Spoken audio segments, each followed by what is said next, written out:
जंगल की भूतिया हवेली। घने जंगल के बीच सुनसान सड़क पर एक कार अचानक बंद हो जाती है। रात गहरी है, मोबाइल नेटवर्क गायब और चारों तरफ सिर्फ पेड़ों की काली परछाइयां। कार से उतरकर एक आदमी मदद की तलाश में आगे बढ़ता है। टॉर्च की हल्की रोशनी में उसे दूर धुंध के बीच एक पुरानी हवेली दिखाई देती है।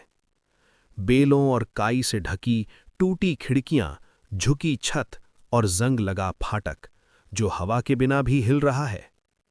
मजबूरी में वो हवेली की ओर बढ़ता है। फाटक अपने आप चरमराते हुए खुल जाता है।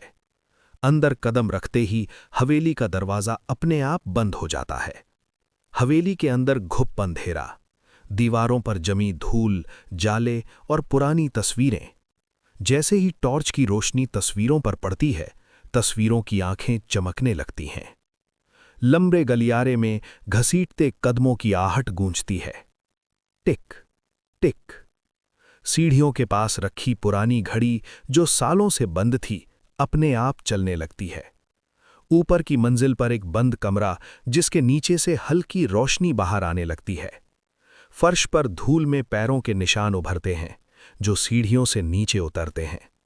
निशान हॉल तक आते हैं जहां एक टूटी कुर्सी अपने आप हिलने लगती है।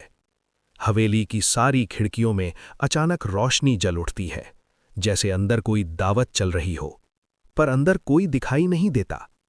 अगले ही पल सब अंधेरा। वो आदमी तेजी से बाहर निकलने के लिए मुड़ता है, लेकिन मुख्य दरवाजा गायब है। उसकी सांसें तेज हो जाती हैं। दीवार पर उसकी परछाई दिखती है, लेकिन उसके साथ एक दूसरी परछाई भी।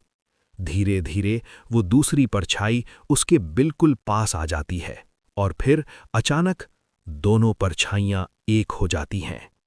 सुबह जंगल में उसकी कार वैसी ही खड़ी मिलती है। दरवाजा खुला, चाबी अंदर, लेकिन आसपास किसी इंसान के होने का कोई निशान नहीं, सिवाय हवेली के फर्श पर बने ताज़ा पैरों के निशानों के, जो अंदर गए होते हैं, बाहर आने के नहीं। कहते हैं ये हवेली किसी को बुलाती नहीं, लेकिन जो रात में इसके पास आ जाए उसे कभी जाने नहीं देती।